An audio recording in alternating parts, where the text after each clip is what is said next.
The morning Andrew McCree rode into Caldwell, Kansas, in the spring of 1883, he was not looking for trouble, and he was not looking for love, and the fact that he found both within the same afternoon would have struck him as cosmically unfair if he had been the sort of man who believed the cosmos had any interest in fairness. He came in from the south, which meant he passed the row of whitewashed storefronts before he passed the church. And so the first thing he saw of Caldwell was its commercial ambition, not its spiritual pretensions.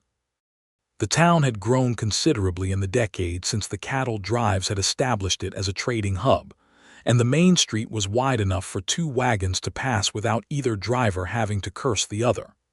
There were a hotel, two saloons, a general store, a telegraph office, a land office, and a building with a hand-painted sign that read Caldwell Ladies' Benevolent Society meetings every Tuesday.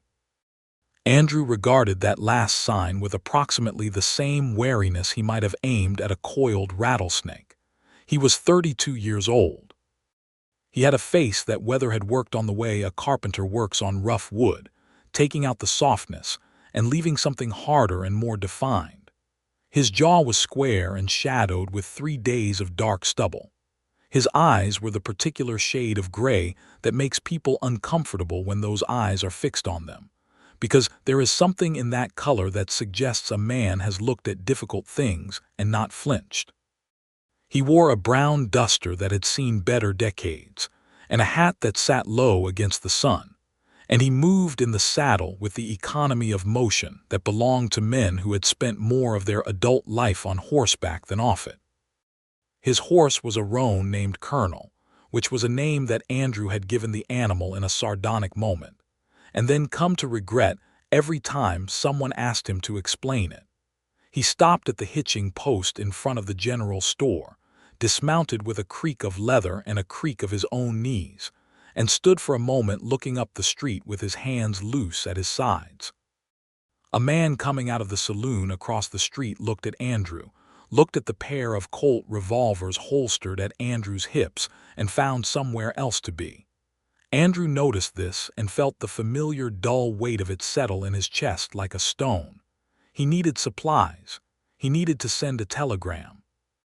And then he needed to get back on Colonel and ride north toward the Kisham country, where a cattle rancher named Hargrove had offered him work as a trail boss for the summer season.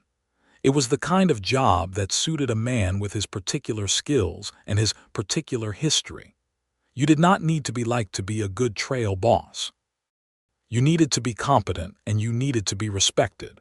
And those were things Andrew McCree had in abundance, even if the affection that sometimes accompanied them in other men had largely passed him by. He pushed through the door of the general store, and the bell above it announced him to a room that smelled of coffee beans and leather, and the particular dusty sweetness of dried goods stacked in burlap sacks.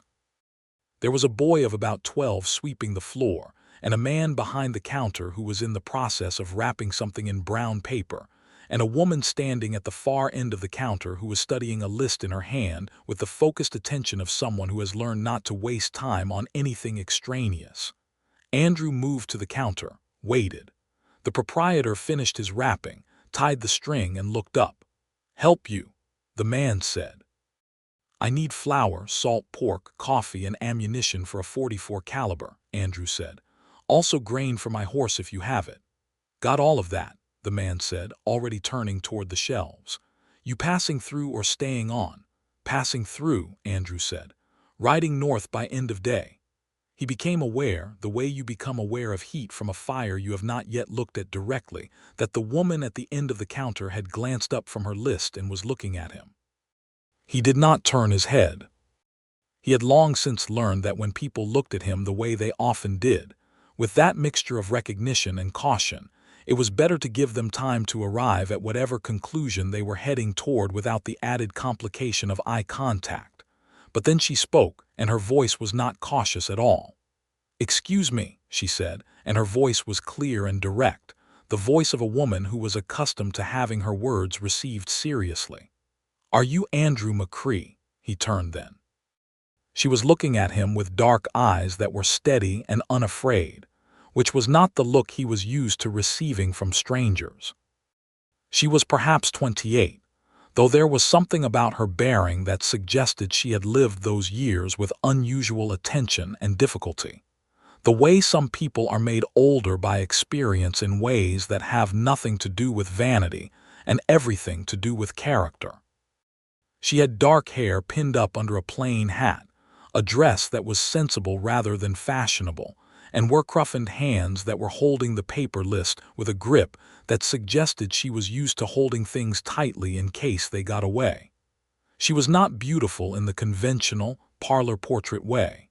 She was something better than that. She was the kind of woman whose face you would still be thinking about 3 days after you left the room. That depends, Andrew said carefully, on why you're asking.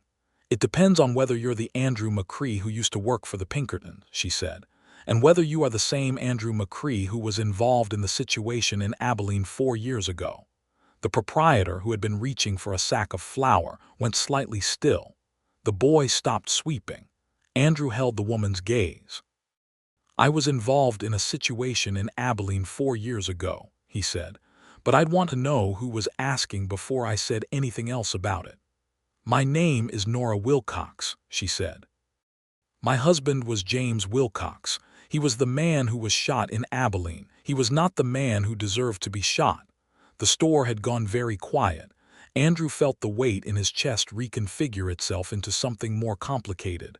No, he said quietly. He was not. Nora Wilcox kept her eyes on him. They did not waver.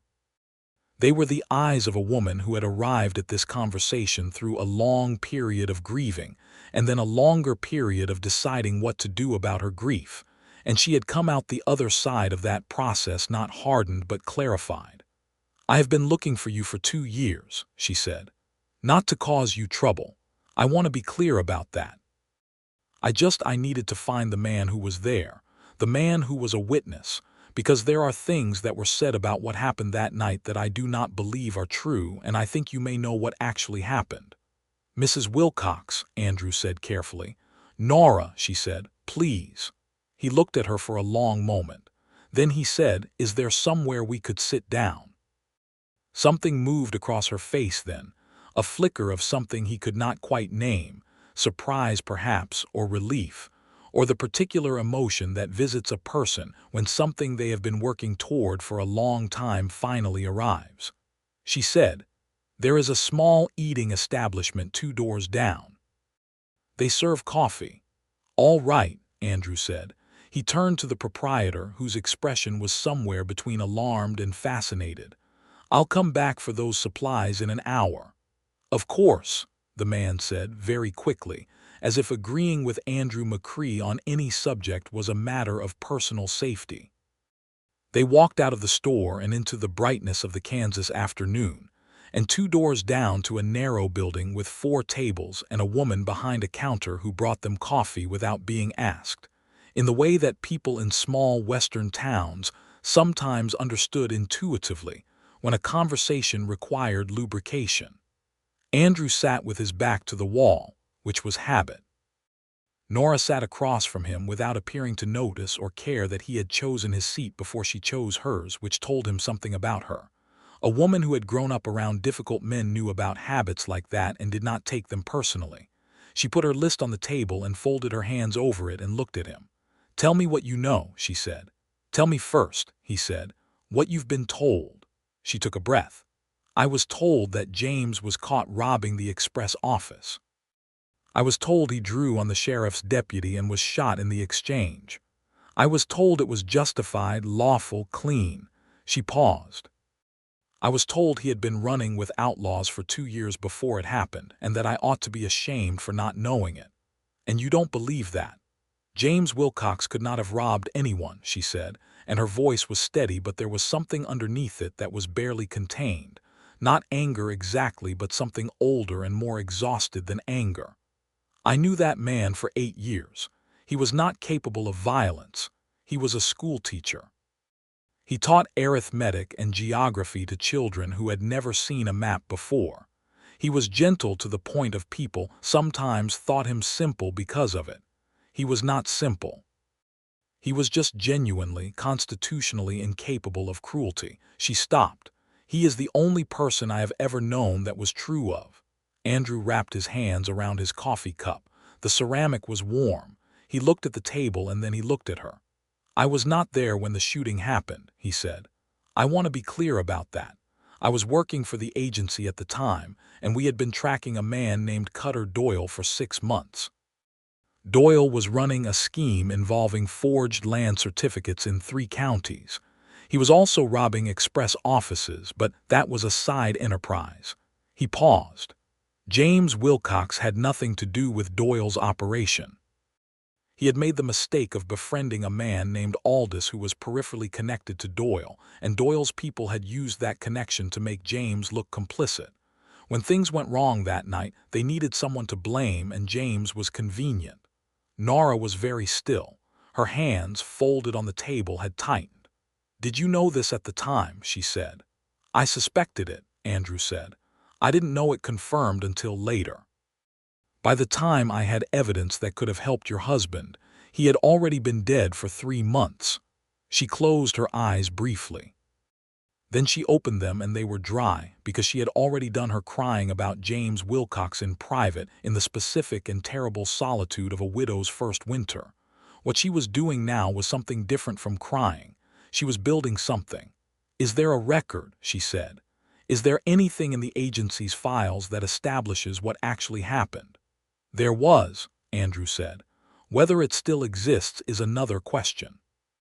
I left the Pinkertons in 1881, and I was not on the best of terms with them when I did." He looked at her steadily. "What I did still have, when I left, was a personal copy of a report I wrote in December of 1879. I wrote it because I believed the official account of what happened in Abilene was incomplete, and I wanted a record of what I actually knew. It is in a lockbox in a boarding house in Wichita. I have the key." Nora looked at him for a long moment. "Why did you never send it to anyone? Why did you never try to have it published or submitted to anyone with authority?" This was the question he had expected, and he had been asking himself a version of it for 4 years. The answer was not simple, and it was not flattering.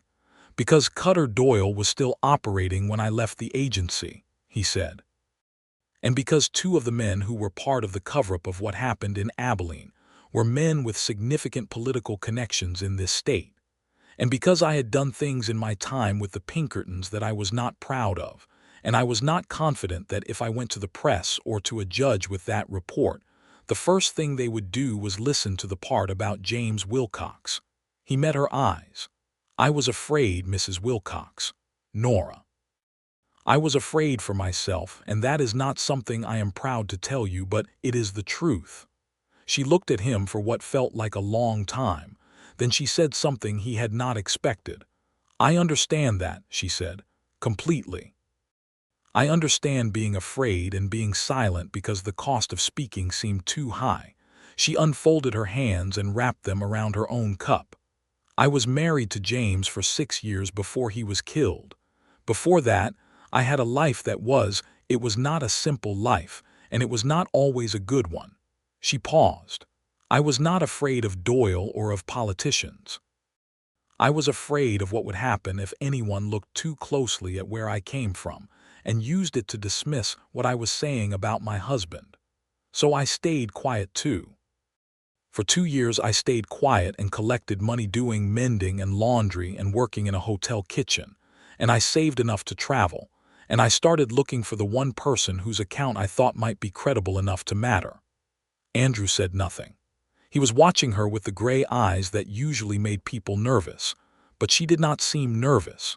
She seemed, if anything, like a woman who had said a hard thing aloud and found it slightly lighter outside her body than it had been inside. "What do you mean," he said carefully, "when you say your life was not a simple one?" She looked at him. There was something calculating in the look. Not coldly calculating, but the kind of calculation a person does when they are deciding whether a risk is worth taking.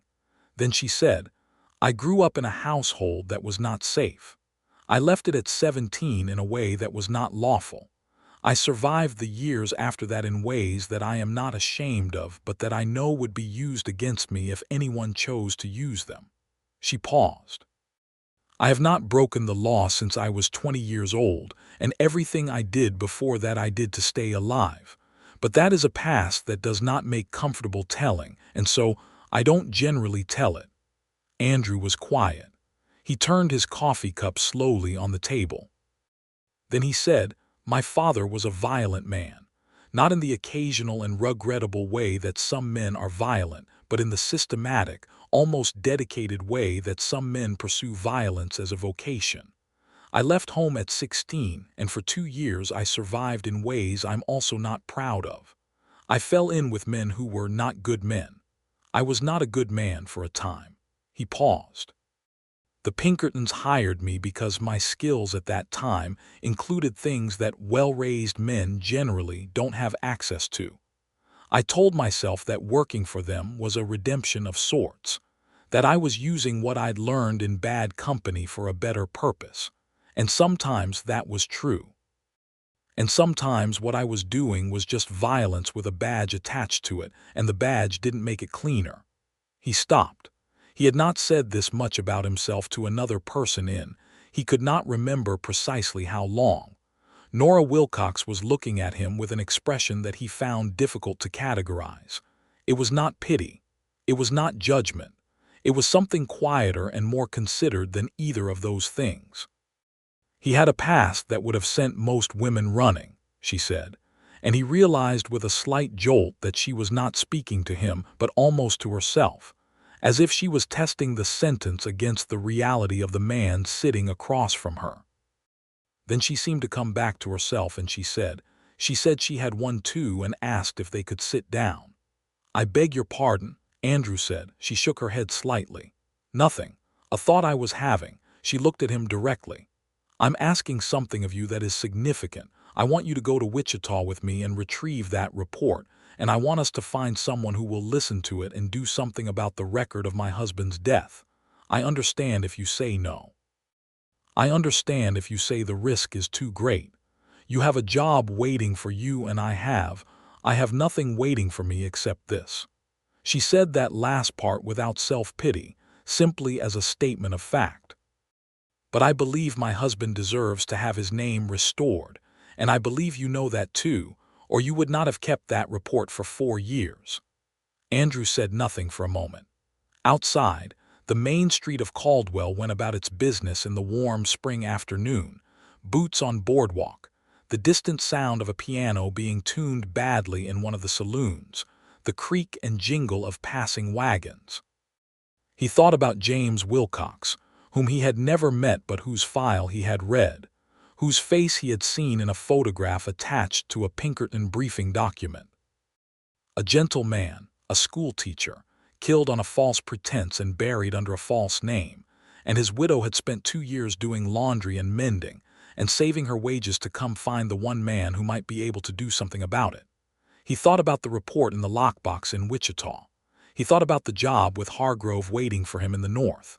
He thought about 4 years of carrying the weight of what he knew and doing nothing with it.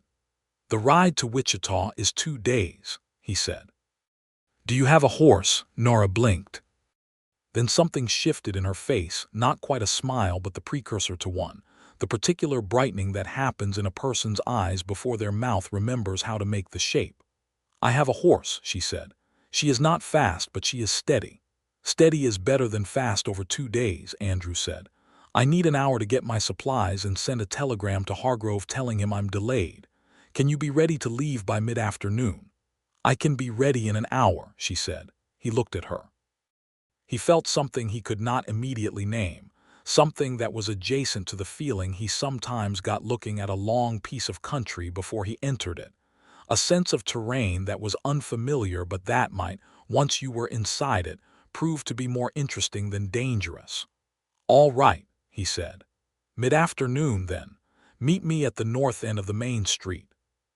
He stood and put coins on the table for the coffee, and he walked back out into the Kansas afternoon, and went about his hour of business with the particular focused efficiency of a man who has just made a decision that may or may not be wise, but who has decided he is not going to waste time second-guessing it. Nora was at the north end of the street at the appointed time, sitting straight in the saddle on a bay mare that was not elegant but looked solid and well-fed, which meant Nora Wilcox was the kind of woman who took care of her animals even when resources were limited.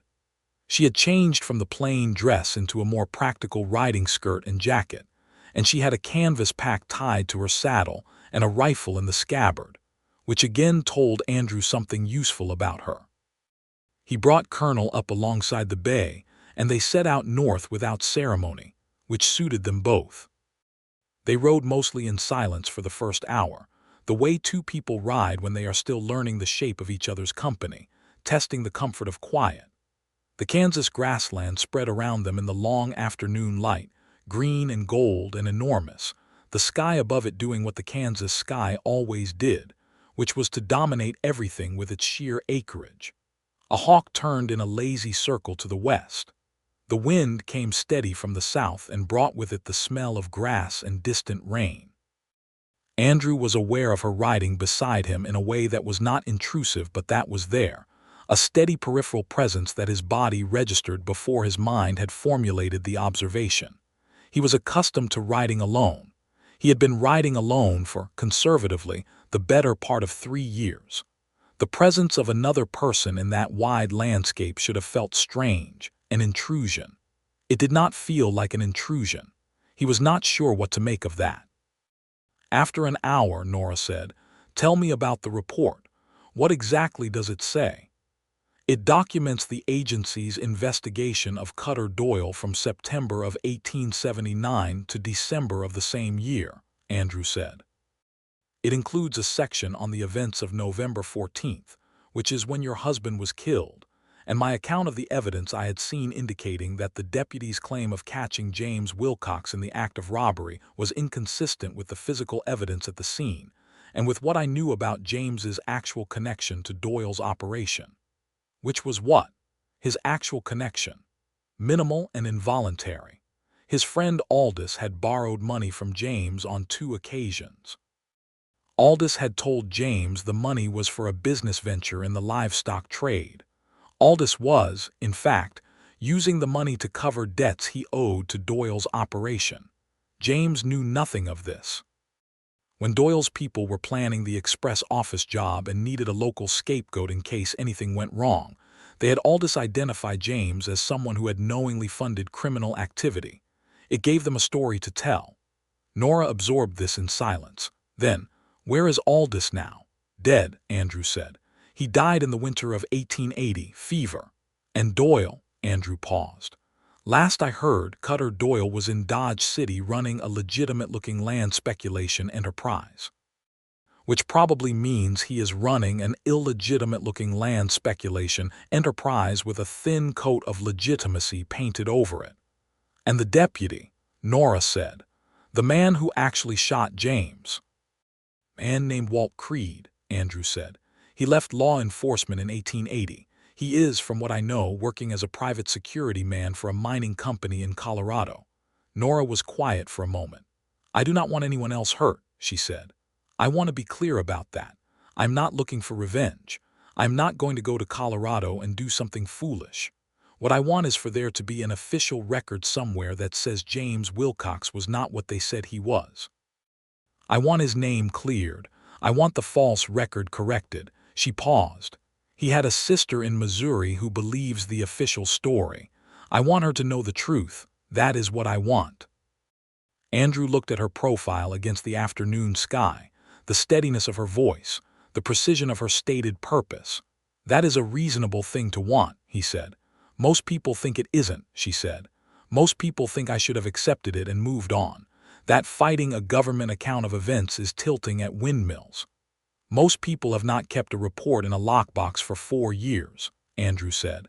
"So most people's opinions on the matter are not particularly relevant."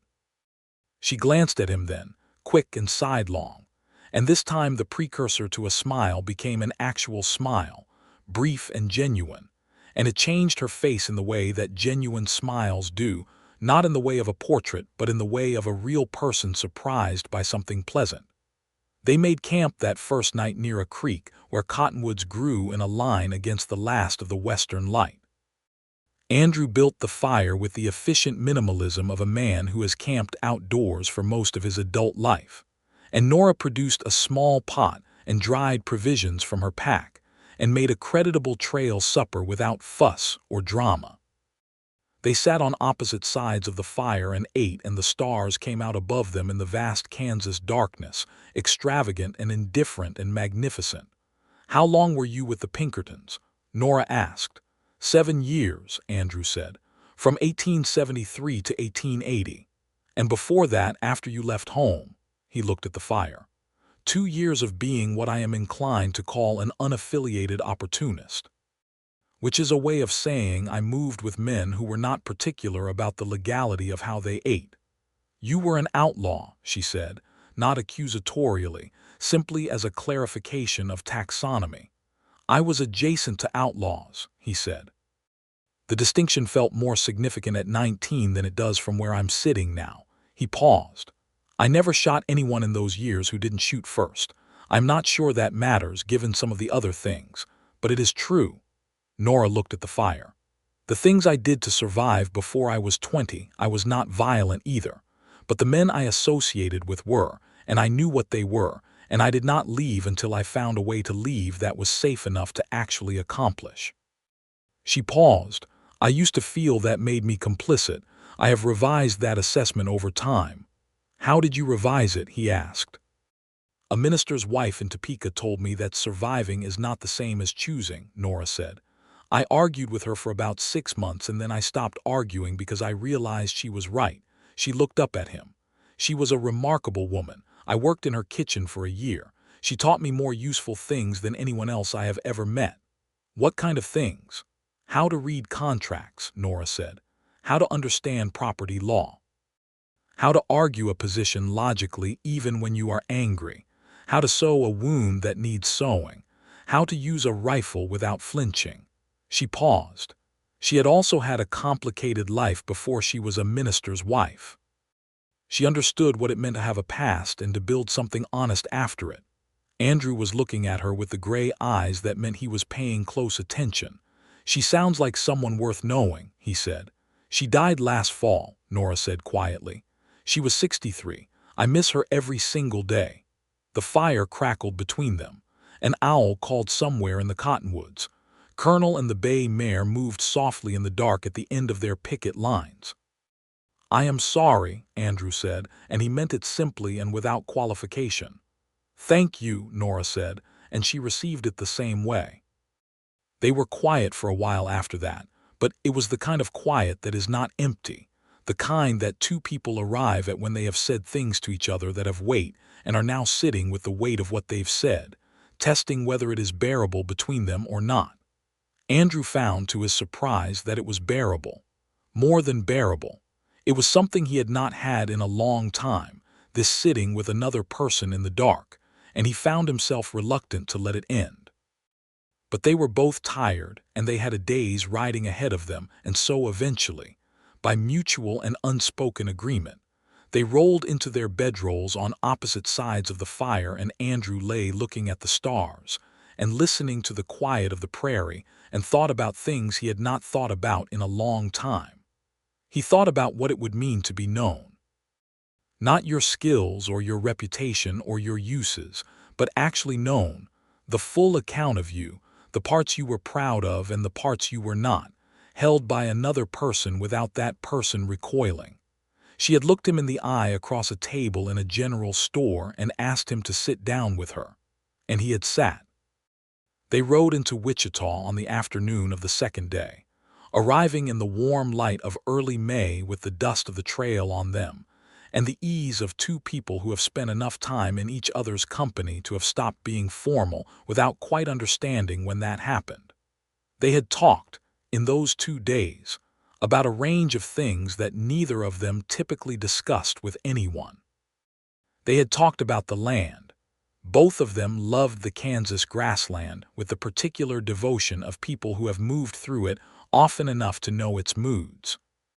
They had talked about books, which was a surprise on both sides. Andrew kept a small collection in his saddlebag, and Nora, it emerged, had been an avid reader since childhood and had strong opinions about a number of authors. They had talked about the cattle trade and the way the drives were changing as the railheads moved and the ranchers adapted, and about the coming of barbed wire and what it was going to mean for the open range, which was a subject on which Andrew had complicated feelings. They had talked around the edges of themselves, and those conversations were not cautious, but they were careful, in the way of two people who have learned that things said too quickly can go wrong in ways that things said slowly do not. Andrew noticed things about her, the way she noticed things about him. She noticed that he scanned the horizon automatically every few minutes without seeming to be doing it. He noticed that she had a habit, when she was thinking hard about something, of touching the brim of her hat with her left hand, a single brief tap, like punctuation. She noticed that when he laughed, which was not frequent but happened more often over those 2 days than it had in the previous 2 months combined, it was a sound that took him slightly by surprise, as if he kept forgetting he was capable of it. He noticed that she argued fairly.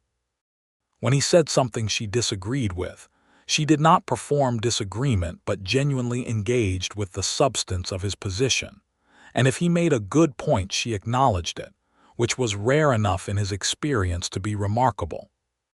By the time they rode into Wichita, something had shifted between them in the gradual, irreversible way of geological processes, slow and deep, and not fully visible on the surface but profoundly real. Wichita in 1883 was still a busy place, no longer quite the wildest of the cattle towns it had been in the early 1870s, but still substantial, still buzzing with commerce and competition, and the particular ambient tension of a place where money moved quickly and men carried weapons. Andrew checked them into the Occidental Hotel 2 rooms, side by side, and then went directly to a boarding house 3 streets over where an old man named Gruber kept the lockbox behind a loose board in the back room. Nora waited in the hotel room, and this was the first time in 2 days they had been apart, and Andrew was aware of that as he walked the streets of Wichita, aware of it not as absence exactly, but as the particular consciousness that the presence of someone has begun to occupy in you. He returned with the lockbox. He went to Nora's room, and she opened it before he knocked a second time, and looked at the box in his hands with a stillness that told him she had been sitting in that room thinking about this moment with an intensity she had now to contain. He opened the box. Inside was the report, handwritten in his precise, spare penmanship, 12 pages in a leather folder, and inside the folder also a second document that he had almost forgotten was in there. A statement, signed and dated, from a man named Evers who had been a clerk in the Abilene Sheriff's Office in 1879, and who had told Andrew, in private and off the record at the time, that the story about James Wilcox was not as it had been presented. Andrew had convinced Evers to write it down. He had not been sure at the time that Evers would, but here it was. He handed both documents to Nora. She sat on the edge of the bed and read them in silence. Andrew sat in the room's single chair and let her read. She read slowly, which meant she was reading carefully, absorbing the language and the meaning rather than skimming. When she finished the report, she was still for a long moment. Then she read the statement from Evers. When she finished that, she set both documents carefully in her lap and looked at the wall. Andrew did not say anything. After a time, she said, "He truly was not there. He truly had no part in it." "No," Andrew said. "He died afraid," she said quietly. "He would have been afraid in those last minutes. He would not have understood what was happening." Andrew said nothing because there was nothing useful to say to that. It was simply true, and the truth of it deserved to sit in the air without comment. Then Nora said, "Where is Evers now, do you know?" "He moved to Kansas City in 1880, Andrew said. "I do not know if he is still there." "Can we find out?" "We can send a telegram," Andrew said. She looked at him then, and her eyes were not wet but they were bright in a particular way, the brightness of someone who has been carrying something very heavy and has just been told that help with it is available. You said we, she said. He realized he had. He held her gaze. I said we, he confirmed. Something settled between them in that moment, quiet and definite, like a door closing softly on a cold night. They sent the telegram in the morning and spent 2 days in Wichita waiting for a reply. Those 2 days were different from the 2 days of riding. They moved around the city together with the ease of familiarity that had arrived between them faster than either of them had fully accounted for. They ate meals together. They visited the library, which Wichita had recently established, and Nora spent a productive hour in conversation with the librarian about resources for people attempting to access state records. They walked in the evening along the Arkansas River, which ran south of the city and had a pleasant quality in early May, the water high from spring melt and the banks green and new. On the second evening, walking along the river, Andrew said something he had been turning over in his mind since the night of the campfire. The job with Hargrove, he said. It runs through October. It's a good job, good pay, legitimate work. Yes, Nora said. You mentioned him. After October, Andrew said, I don't have anything lined up. I have some money saved, not a great deal, but some. She looked at him sideways. The river moved beside them and the evening light was warm on the water. What are you saying? She said. I'm saying, Andrew said, with the careful deliberateness of a man who is aware that he is walking new territory and is trying not to move too fast and also trying not to be so cautious that he fails to move at all, that I have been on my own for a long time and it has suited me well enough. But these past few days have made me wonder if suited me well enough is a lower standard than I perhaps ought to have been holding. Nora stopped walking. He stopped too because she had, and they stood on the riverbank in the May evening and looked at each other. That is a circumspect way of saying something, she said. I am a circumspect man. You are, she agreed. What is the less circumspect version? He looked at her steadily. The less circumspect version is that I am not inclined to let this particular, he paused, searching for the word, this particular beginning go unexamined. He paused again. I would like to know you more than I currently do, Nora. I would like to have the chance to find out what this is between us. I understand if that is not something you are interested in, or if the timing is wrong, or if there are 100 other reasonable objections that I am probably not thinking of. Nora was very still. Then she said, Andrew McCree. Yes. I traveled for 2 years looking for you, she said. I told a total stranger in a general store my name and my reason for wanting to find you within the first 30 seconds of meeting him, because I had learned by that point that being direct was more efficient than being careful. She looked at him with those steady dark eyes. Do you think I am the kind of woman who is going to tell you that she is not interested when she is, in fact, very interested, simply because the timing is inconvenient or because I am afraid of what it means? He found himself doing something he rarely did, which was smile without any irony in it at all. It felt strange and also not strange. No, he said, I don't think that. Good, she said. She looked back at the river for a moment and then back at him, and her chin lifted slightly in the way it did when she was decided about something. The Hargrove job runs through October. I have resources enough to be comfortable through the summer. I'm not without plans of my own. The librarian today mentioned that the local school district is looking for someone to assist with the summer teaching program, and I have some experience with children. She paused. But October is not far. No, Andrew said. It is not. They walked back to the hotel as the last of the day went out of the sky and the first stars appeared above the dark outline of the city. They walked side by side, and once, over an uneven stretch of ground, she put her hand briefly on his arm to steady herself, and he offered his arm and she kept her hand there until the ground leveled out, and then she did not quite remove it, and he did not quite suggest she should. The telegram from Kansas City arrived on the morning of the third day. Evers was alive. He was working as a notary public and living in the Westport district of Kansas City. He had received Andrew's inquiry with evident anxiety, but had confirmed that he would speak to them if they came in person. They made arrangements and left Wichita by the end of that day. this time on the stage line that ran east to Kansas City, which was faster than riding and gave them the opportunity to sit across from each other in the rocking confines of the coach, with their knees occasionally almost touching, and the landscape passing in the window and the other two passengers in the coach. A drummer in a loud suit and a silent elderly woman with a birdcage, providing the minimum social scaffolding required for propriety without actually requiring engagement. Kansas City in 1883 was a city that knew it was a city, which distinguished it from the towns they had been in. It had brick buildings and electric street lamps, and a population that moved with the particular purposeful density of urban life. Andrew and Nora both found it slightly overwhelming after the open country, and they said so to each other and laughed about it, which was the kind of thing you do with someone when you are past the early stage of wanting to be impressive and have arrived at the simpler and better stage of wanting to be honest. They found Evers on a Wednesday afternoon in a small office near the river. He was a thin man of about 50, with the look of someone who had been frightened for a very long time about something specific and had organized his entire existence around managing that specific fear.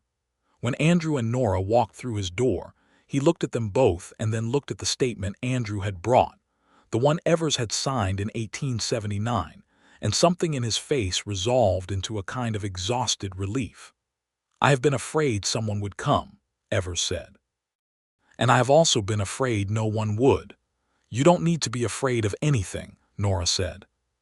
She said it with the direct, quiet authority that Andrew had come to recognize as one of her fundamental qualities, the ability to mean something so completely that the person being addressed felt its weight. "I'm not here to cause trouble for you. I am here because my husband deserved better than he received, and I think you know that too." Evers looked at her for a moment. Then he said, "Yes, I know that." He had, it emerged, kept his own records. Not a full statement, but notes. Personal notes made in a journal he kept locked in his desk. Notes that corroborated Andrew's report in several important respects and added details that Andrew had not known. Evers had also, in the years since 1879, gradually pieced together a more complete picture of what had happened that night in Abilene, partly from conversations with others who had been present, and partly from documents he had accessed in his capacity as a notary. They spent 3 hours in Evers' office. By the end of it, they had a set of documents: Andrew's report, Evers' statement, the new notes, and 3 corroborating affidavits that Evers had already assembled from other witnesses, motivated by whatever private reckoning had been going on inside the thin, frightened man for 4 years, that constituted a credible and substantial challenge to the official account of what had happened to James Wilcox. "Where do we take this?" Nora asked Andrew as they walked out of Evers' office into the afternoon bustle of Kansas City. "There is a federal district court here," Andrew said. "And there is a newspaper, the Kansas City Star, whose editor is a man named Morrison who has a reputation for actually looking at documents rather than simply repeating official versions of events." He looked at her. "The legal route is slower and more uncertain. The newspaper route may accomplish something faster, even if it is less formally binding." "Can we do both?" Nora said. "We can try," he said. They stayed in Kansas City for 10 days. Those 10 days were among the most significant of Andrew McCree's life, though he did not think of them in quite those terms at the time. At the time he thought of them in terms of the work they were doing, the meetings with the editor of the Star, who was exactly the kind of journalist, that rare and necessary creature, a man who understood that the truth was a thing worth considerable inconvenience, and the visit to the federal courthouse, where a clerk directed them to a judge's assistant, who directed them to an attorney who specialized in administrative record challenges. The legal process, the attorney told them honestly, would take months and possibly longer, and there was no guarantee of the outcome. But the newspaper article, published on the 14th day of their time in Kansas City, was something else entirely. Andrew read it over Nora's shoulder at breakfast in the hotel dining room. Morrison had written it carefully and without sensationalism, which was more effective than sensationalism would have been. He presented the evidence clearly and drew conclusions with precision and attributed properly, and the headline read, "Abilene man's name may be cleared after 4 years. New documents challenge official account of 1879 shooting." Nora read it in silence. Then she set the paper down and sat for a moment with her hands flat on the table. "James's sister will read this," she said. "Her husband takes the Star." "Yes," Andrew said. She pressed her lips together. Her eyes were bright.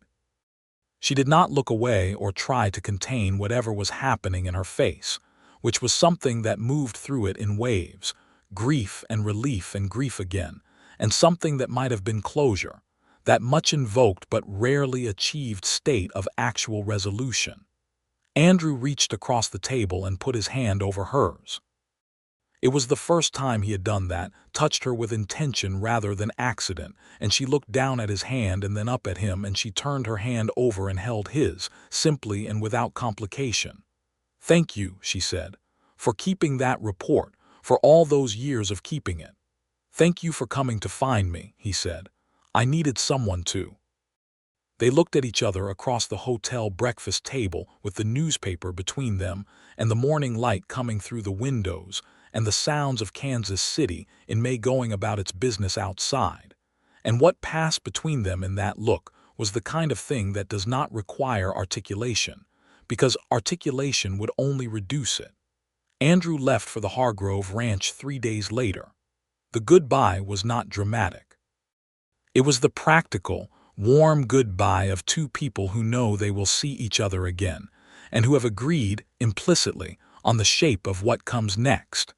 He told her where the Hargrove operation was, in the Flint Hills north of Emporia.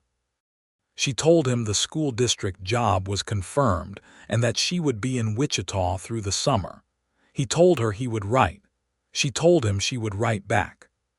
He rode out of Kansas City on Colonel, heading southwest, and he did not look back because looking back was not his habit, but he was aware in a new and somewhat surprising way of the direction behind him, the place he had come from, the person he was leaving, with a warmth and a weight that felt less like loss than like something in the process of becoming. The Hargrove Trail boss job was demanding work, which was what Andrew needed and what he was built for. He managed a crew of 15 hands driving approximately 2,000 head of longhorn cattle from the Flint Hills to the railroad at Caldwell, which required a specific combination of competence, authority, and the ability to manage not just cattle but men, which is in many ways the harder task. He was good at it. He had always been good at it. And this summer he found, to his cautious satisfaction, that being good at it was not quite as sufficient a definition of himself as it had always seemed before. He wrote to Nora twice in June and 3 times in July. She wrote back promptly and at length, which he found he looked forward to with a keenness that he was privately honest with himself about, even if he was not going to declare it to anyone else.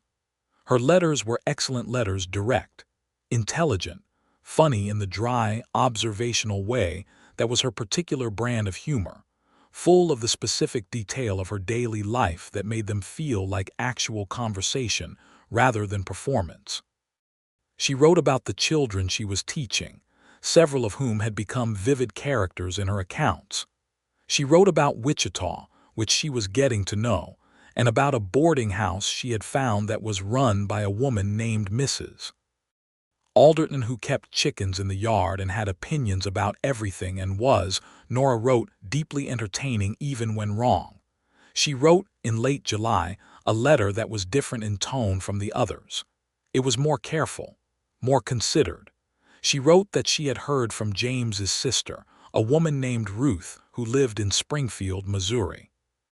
Ruth had read the newspaper article and had then written to the attorney that Andrew and Nora had spoken to in Kansas City, and then Ruth had found a way to contact Nora directly. The letter Ruth had written to Nora was long and complicated. It was not simple forgiveness, and it was not simple accusation. It was the letter of a woman trying very hard to navigate her way toward truth across the difficult terrain of her own grief, and whatever assumptions she had made about her brother's widow in the years since his death. Nora wrote to Andrew that she had decided to travel to Springfield to meet Ruth in person, and that she was both terrified and certain it was the right thing to do. She wrote about the meeting 3 weeks later. It had been, she used the word harrowing. Ruth was a complicated woman. The meeting had lasted 2 days and had included things that were painful and things that were surprising and one moment. On the second afternoon, when they had both cried together over photographs of James as a boy, that Nora described with a brevity that told Andrew it was too important to reduce to more words than it absolutely required. She and Ruth had parted as something that was not quite friends yet, but that had the genuine possibility of becoming friends, which was, Nora wrote, more than she had hoped for and exactly what she had needed. He wrote back, "I am very glad." And then he wrote 2 more pages about the cattle drive and the land and a particular dramatic afternoon when lightning had spooked the herd, and they had spent 6 hours getting them settled, and about one of his hands, a young man named Caldwell who had a gift for animals that was almost uncanny, and about the way the Flint Hills looked in late summer when the grasses turned, and the light went golden and horizontal, and the world seemed to slow down and attend to itself. He was, he realized, happier than he had been in years, not simply because of Nora's letters, though those were a significant factor, but because something had unlocked in him. The report, the 10 days in Kansas City. The look on Nora's face when she read the newspaper article, sitting with someone across a table and saying the truths about himself and not being diminished by them. October came. The drive concluded in late September, and Andrew rode back to Wichita with his wages in his pocket and 3 weeks of trail grit on him, and Colonel moving at the steady ground-eating pace that the horse maintained regardless of how long he had been on the road. He arrived in Wichita on a Tuesday. He went directly to Mrs. Alderton's boarding house, which Nora had described to him so precisely in her letters that he found it without any difficulty. A yellow house on Maple Street with chickens in the yard exactly as advertised. He tied Colonel to the fence. He knocked on the front door. Mrs. Alderton opened it, a broad, energetic woman of 60 who looked at him, looked at Colonel, looked back at him with the expression of someone doing very rapid calculations. "You'll be Andrew McCree," she said. "Yes, ma'am," he said. "She's in the back garden," Mrs. Alderton said, stepping aside. "Go through the kitchen, mind the cat." He went through the kitchen, which smelled of baking bread and chicken stock, and was occupied by a tortoiseshell cat who watched him with aristocratic disdain from the top of the flour bin. He went out through the back door and into the garden. Nora was sitting on a low bench under an apple tree, reading, in the warm October afternoon light. She looked up when she heard the door, and when she saw who was standing there, the book lowered slowly in her hands, and something happened in her face that Andrew would have given a great deal to be able to describe but could not, because it was the kind of thing that words approach but do not quite reach. She stood. She was wearing a dark blue dress he had not seen before, and her hair was down, which he had also not seen before, and she was more beautiful than he had been allowing himself to think about over the summer, which had been a necessary discipline on the trail but which he now abandoned entirely and with relief. "You're back," she said. "I'm back," he said. She walked across the garden to him, and he walked across the garden to her, and they met in the middle, and he took both her hands in his, and they stood there in the October afternoon under the apple tree, and looked at each other with the particular quality of attention that belongs to people who have been looking forward to this specific moment for a long time. "How are you?" he said. "Better now," she said, simply and without any artifice, and he felt the words land in him the way good things do, with a warmth and a clarity that you try to hold onto as long as possible. He stayed in Wichita. He found work with a local livestock operation that needed an experienced hand who could manage their small trail operation and also help with the records and the correspondence. the latter being something Andrew was more capable of than people generally expected given his appearance. He rented a room at a different boarding house from Nora's, because it was 1883 and there were proprieties to be maintained, but he spent most of his evenings at Mrs. Alderton's, sitting in the parlor or the kitchen, and Mrs.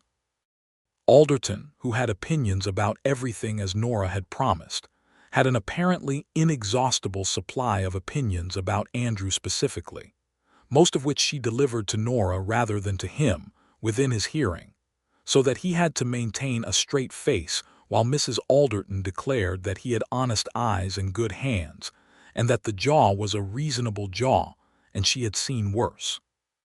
Nora told him about this later, having not quite managed to keep the laughter out of her voice, and he said, "I'm glad my jaw meets her approval," and Nora laughed out loud, which was one of his favorite sounds in the world, full-throated and real, the laugh of a woman who had not always had things to laugh about and therefore did not waste the capacity. He courted her properly. He was aware that they had arrived at this point through an unusual route: the general store in Caldwell, the campfire on the prairie, the hotel in Kansas City, the months of letters, and that in some ways they already knew each other in ways that courtship was supposed to produce. But he wanted to do it anyway, wanted to take her to dinners, and to the town's newly established concert series, and to Sunday services at the Methodist church she attended. Wanted the public and ordinary reality of being the man who was with Nora Wilcox, whose hand he held when they walked, and whose opinions he sought, and whose company he chose without any other motivation than that it was where he wanted to be. She let him court her with a grace that was not passive but active, meeting him in it, choosing him back, making it clear through 1,000 daily decisions that this was not something she was being carried along in, but something she was walking into with full intention and open eyes.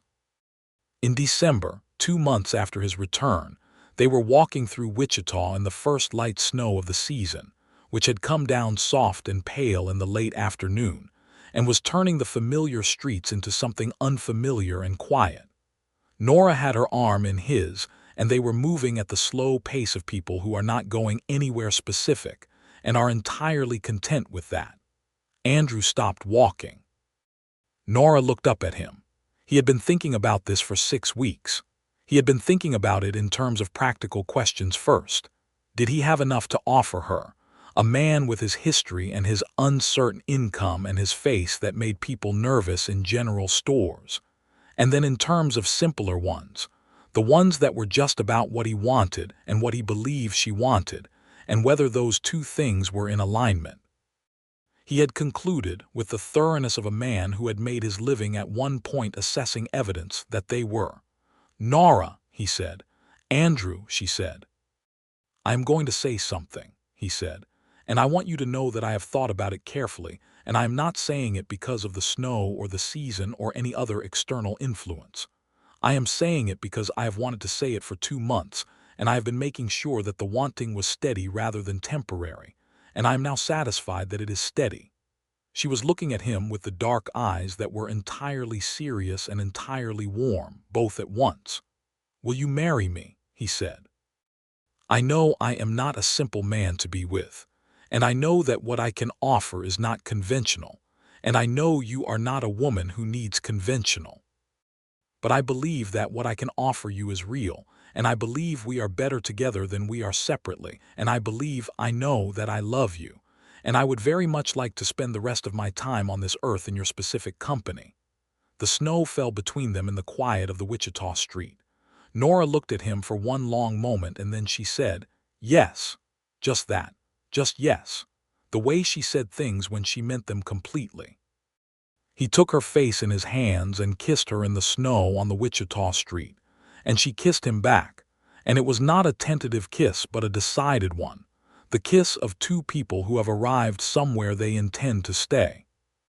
They were married in January of 1884, in the Methodist church, where Nora had been attending services. It was not a large wedding because neither of them had large families in the conventional sense. Andrew's family was effectively non-existent, and Nora's was a matter of chosen rather than blood ties. But Mrs. Alderton was there, and wept into a handkerchief with apparent satisfaction. And a young man named Calloway, the one Andrew had written to Nora about from the trail drive, had made the journey from Emporia because Andrew had, in a burst of sentiment that surprised him, written to invite him. The school principal who had overseen Nora's summer teaching was there, a serious woman named Mrs. Hobbs who brought flowers from her own greenhouse.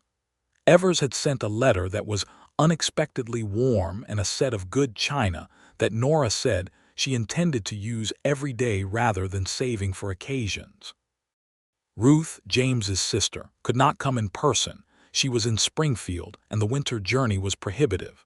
But she sent a letter that arrived 2 days before the wedding and that Nora read alone in her room, and that she only summarized for Andrew later, in general terms, saying that Ruth had wished them well with a sincerity that she had not expected, and that meant more than she could easily express. The preacher was a mild man named Garrett who read the vows without flourish, which suited them both. When Andrew said "I do," he said it in the level, certain voice he used for things he meant entirely, and Nora's smile when he said it was the smile that was not a performance but a reflex, the real one, the one that changed her whole face.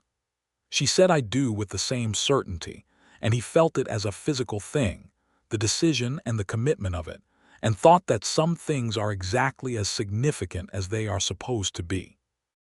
They had dinner that evening at Wichita's best restaurant, which was not particularly grand by the standards of the world but which served a very good beefsteak and had an excellent wine that Mrs. Alderton had apparently been in communication with the proprietor about in advance, because a bottle appeared at their table without being ordered. Mrs. Alderton was not there, which showed great restraint on her part.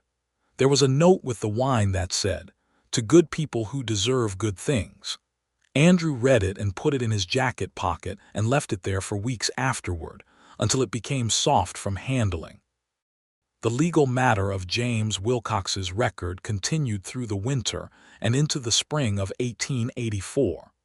The federal attorney they had engaged, a thorough man named Parker, had been building the case steadily.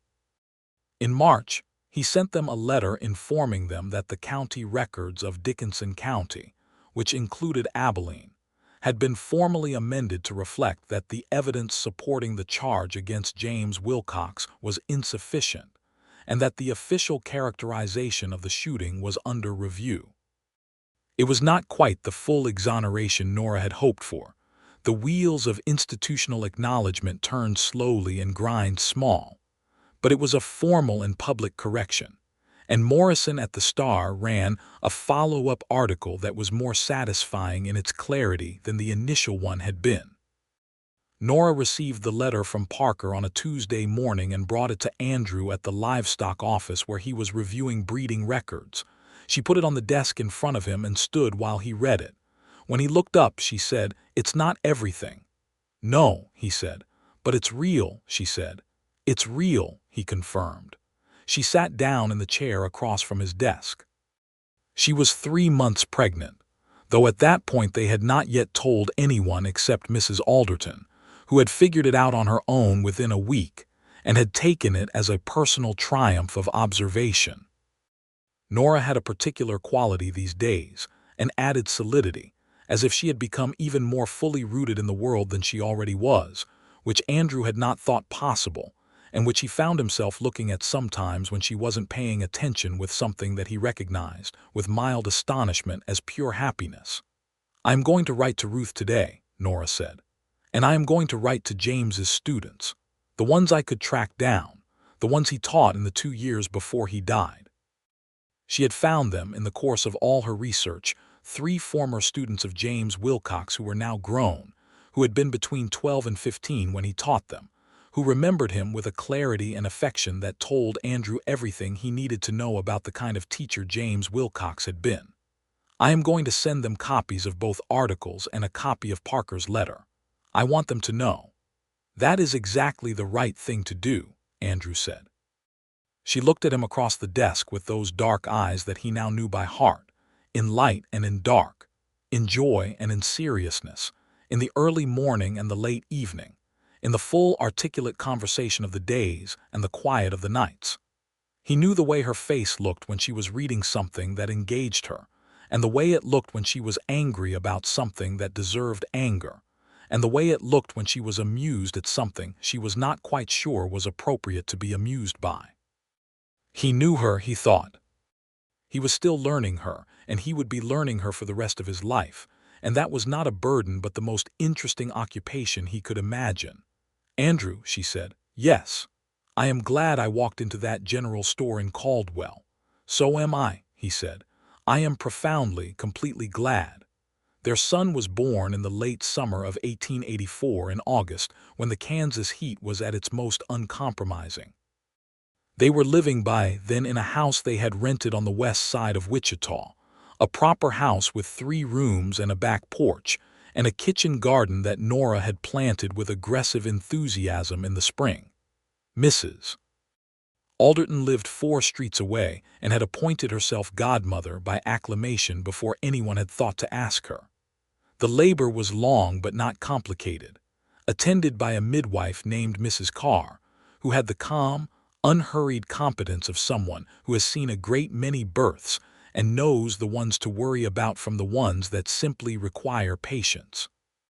Andrew spent most of the labor on the back porch, which was where Mrs. Carr had told him to be and which he was, technically, respecting, though he spent a good deal of it in the doorway. When Mrs. Carr came to the door and said, "You have a son, Mr. McCree," he felt something rearrange itself in his chest in a way that he had not anticipated and could not fully account for. He was allowed in then, and Nora was in the bed with the baby, tired in the deep-down way of someone who has done something enormous, and when she looked up at Andrew her face was, he had no adequate word for it.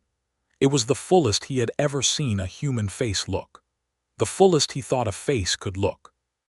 He sat on the edge of the bed and she put the baby in his arms and he held his son for the first time and looked at the small, furious, red-faced person who was James Thomas McCree and thought about all the roads that had led to this specific moment, and found that the thought was not complicated, not shadowed, but simply enormous and good. "Hello," he said quietly to the baby. "I've been looking forward to meeting you." Nora laughed softly, the real one. "He looks angry," she said. "He has good reason to be," Andrew said. "He just arrived somewhere entirely new. Give him a moment." She leaned against him and he put his arm around her and they sat like that, the 3 of them in the August afternoon, and it was very quiet. Andrew sent a letter to Calloway, who was now working a ranch in the Flint Hills and who he had maintained a correspondence with, and who wrote back with the exuberant congratulations of a young man who is genuinely delighted by other people's good fortune. He sent a letter to Evers, who replied formally and warmly. He sent a letter to Parker, the attorney.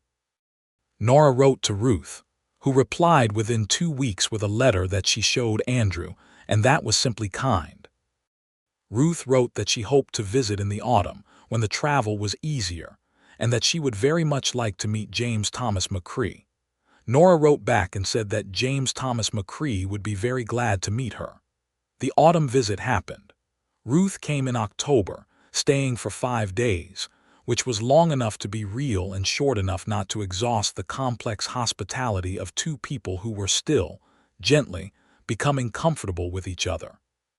She was a large, somewhat formal woman who had her brother's gentleness hidden under a more constructed exterior, and she held the baby with the particular concentration of someone encountering an emotion they had not expected.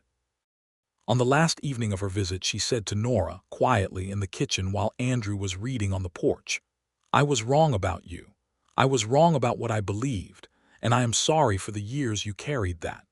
Nora said later that she had needed to sit down after Ruth said that she had sat down at the kitchen table and put her face in her hands for a full 2 minutes, not crying exactly but rearranging, letting something settle that had needed settling for a long time. Life in Wichita continued and deepened and grew. Andrew's work with the livestock operation was going well, and by the end of 1884, He had been offered a partnership of a modest kind in the operation, which he accepted after discussing it with Nora in the thorough way they discussed everything important, turning it over from all angles, weighing the risks and the possibilities. He was still the kind of man who made people in general stores slightly uneasy, but he was also, increasingly, the kind of man who was known in Wichita as competent and honest and fair, which were words that mattered more to him than he had expected when he was younger, and those words had not seemed like things he might earn. Nora continued teaching. The summer program had become a full-time position by the end of 1884, as the school district expanded and the need for experienced teachers grew. She was very good at it, not the starched and distant good that some teachers embodied, but the warm and demanding good of someone who expected things of children because she believed in their capacity to deliver. She had a classroom of 22 students by the spring of 1885, and Andrew would sometimes stop by the school window on his way through that part of town and watch her through the glass, moving among the rows of desks, her voice precise and warm, the children leaning forward in their seats toward her, which was the best possible indicator of a teacher's quality. Cutter Doyle was indicted in December of 1884 on charges related to a new scheme in Dodge City, unrelated to the Abilene situation, but in some ways consequent to the increased scrutiny that had come to him in part through the Kansas City Star articles. The legal process moved slowly, but it moved. Andrew and Nora followed it in the newspapers without obsession, because what happened to Doyle was secondary to what had already been accomplished, which was the restoration of James Wilcox's name, which was real and recorded and could not be undone. Walt Creed, the deputy who had shot James, remained in Colorado working for the mining company and did not, as far as Andrew or Nora knew, face any official consequence. This was not just. Both of them knew it was not just. They talked about it once, in the deliberate and undeceived way they talked about hard things, and concluded together that the justice available to them had been obtained, and that the justice that was not available to them was a grief they could carry without letting it spoil what they had built. This was not resignation. It was the kind of honest reckoning that realistic people arrive at when they understand the difference between what can be changed and what cannot, and decide to spend their energy on the former. Their daughter was born in 1886 in March, when the Kansas winter was just beginning to release its grip, and the first tentative signs of the coming spring were appearing at the edges of things.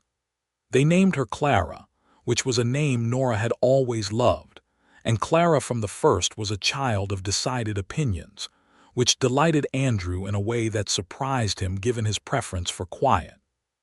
James Thomas, at 2 years old, was a sturdy, observant child, who already showed signs of his father's capacity for stillness and his mother's capacity for careful assessment of situations.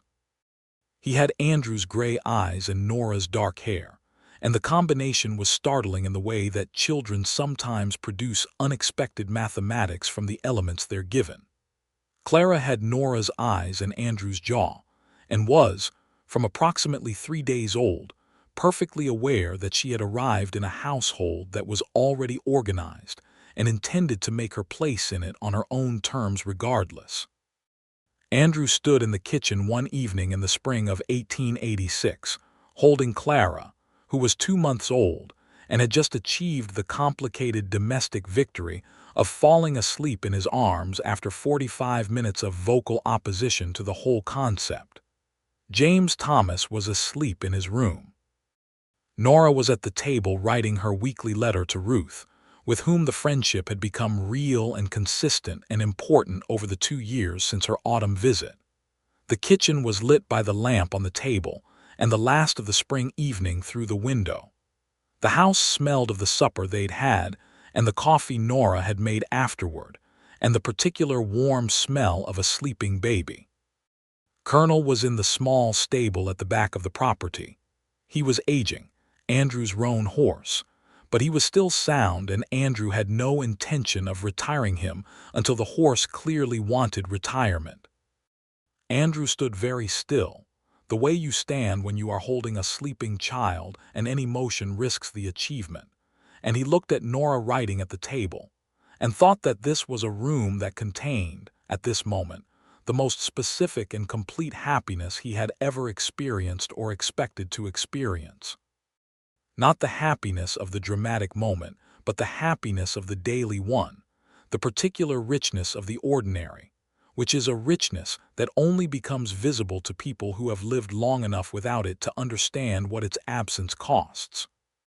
He had been afraid, in a general store in Caldwell, Kansas, 3 years earlier, when a woman he had never seen before said his name. He had thought not in words but in the way that older and harder responses operate below the level of language, that this was another occasion for the careful management of risk, for the controlled presentation of just enough to be useful without being vulnerable. And then she had looked at him with those steady dark eyes, and he had looked at her, and something had happened that was not a decision but preceded decision, some recognition that ran ahead of thought, and that all the subsequent thinking had only confirmed. He had a past that would have sent most women running. She had said she had one too, and asked if they could sit down. And they had sat and they had talked, and they had ridden north together into the enormous Kansas sky, and they had done the work that needed doing and said the things that needed saying, and here was where it had brought them, this warm kitchen in the spring of 1886, their children asleep, the lamp burning on the table, Nora's pen moving across the paper, the specific and unrepeatable arrangement of a life that was genuinely, thoroughly their own. He shifted Clara carefully onto his shoulder, and she made a small sound and then was still again. Nora looked up from her letter. She looked at him with the dark eyes that he now knew completely. She looked at the baby on his shoulder and then back at his face. "You look terrified," she said quietly. "I look terrified," he confirmed, keeping his voice low, "because I'm afraid if I move she'll wake up." "Don't move," Nora said. "I am not moving," he said. They looked at each other across the kitchen in the lamplight, and she smiled, and it was the real one, the full one, the one that had changed her face the first time he saw it in a general store in Caldwell, and that changed it still, 3 years and a great deal of life later, in a kitchen that was theirs, with their children asleep and the spring evening outside the window and everything they had built between them. The honesty, the trust, the shared understanding of who they each were, and what they had each done, and what they had both survived present in the room around them like something that has no name, but that you would recognize anywhere. Andrew McCree, who had been afraid for most of his life that the things behind him made him unfit for the things he might have in front of him, stood in the warm kitchen with his daughter asleep on his shoulder and his wife at the table across the room and his son asleep down the hall, and understood that he had been wrong about that, specifically and importantly wrong, and that it was the best kind of being wrong there was. He had come into Caldwell looking for nothing but supplies and a telegram. He had found, instead, the woman who would look at his history and not flinch from it, who would offer her own history in exchange with a directness that still moved him when he thought about it, who would sit across a table in a general store and look him in the eye as if she had decided before she began that he was worth the asking. And he had been, it turned out, and she had been worth asking back. The spring deepened outside the window. The lamp burned on the table. The Kansas night was wide and full of stars, and the roan horse was quiet in the stable, and the children slept, and Nora wrote her letter, and Andrew stood very still in the middle of everything he had ever needed, holding the smallest of it gently against his shoulder, afraid to move, not wanting to disturb a single thing. 2 years later, the livestock partnership had grown into something that required Andrew to hire 3 additional hands and to build a proper office at the edge of his property, which he did over the course of one summer with the help of Calloway, who had left the Flint Hills Ranch and come to Wichita looking for better prospects, and who had, in the way of young men with talent and energy when they find themselves in the right place, found a great many of them. Calloway was 24 now, a different creature from the quiet boy on the trail drive, though the gift with animals had only deepened, and he managed Andrew's horses and the livestock operations breeding program with a skill that people came from as far as Dodge City to consult. Nora had been promoted to head of the school district's primary program, which meant she was no longer teaching full-time in the classroom, but was overseeing a staff of 7 teachers across the district's expanded enrollment. She was very good at this too, and she was respected in ways that had nothing to do with being liked, though she was also liked. She had, over the years in Wichita, become something the town could recognize and name, which was a woman of substance and judgment and consequence, which was not nothing in 1888 in a Kansas city that was still deciding what it wanted to be. She and Ruth exchanged letters every week without exception, and in the summer of 1887 Ruth had visited again, bringing her own daughter, a girl of 9 named Eliza who had taken one look at James Thomas, then 3, and decided with complete arbitrariness that she liked him, a social decision which James Thomas had accepted with his characteristic calm. Ruth and Nora walked along the Arkansas River in the evenings while the children were in Mrs. Alderton's care, and what they talked about on those walks was private and important, and gradually, the texture of 2 women who have decided to be family to each other, because blood is not the only substance from which that structure can be built. The legal proceedings around Cutter Doyle concluded in the spring of 1888 with a conviction on charges of fraud and conspiracy, which was not everything, and was not about James Wilcox specifically, but was a closing of that chapter in the particular way that chapters sometimes close in reality, imperfectly but meaningfully. Andrew read about it in the paper at breakfast and told Nora, and she sat with it for a moment and then said, "Good." Simply that. Good. Parker, the attorney, wrote to them that the Abilene case records had been fully amended and that the amendment was a matter of permanent public record. He enclosed a certified copy of the amended record for their files.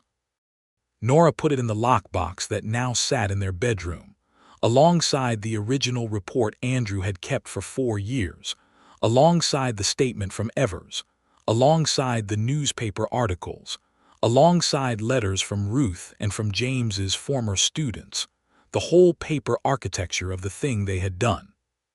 She told Andrew once, late in the evening after the children were in bed, that the lockbox felt like a different thing now from what it had been when it was just the report in a boarding house in Wichita. It felt, she said, like something that could be shown to someone without being explained from scratch, like a record that was now complete. James would have liked you, she said, and then looked slightly surprised that she had said it, as if the thought had arrived without her quite planning it. Andrew considered this. "Tell me about him," he said, and she did.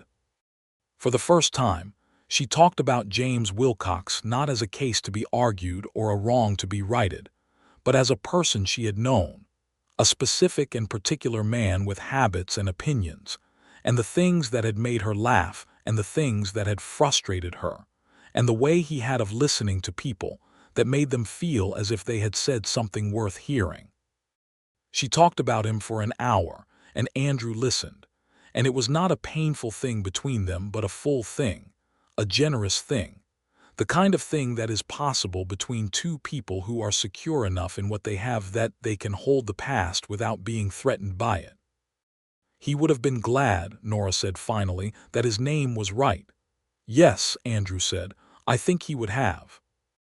They were sitting on the back porch of their house in the warm evening of a Kansas summer, and the stars were out in their abundance, and the livestock in the small field beyond the stable were moving in the dark, and somewhere in the house James, Thomas, and Clara were asleep in the certainty of a house that was safe and permanent, and full of the specific gravity of 2 people who had chosen each other carefully and completely. Andrew put his arm around Nora and she leaned against him in the way she had been leaning against him for years now, with the ease of a thing that has become natural and the depth of a thing that has never stopped being chosen.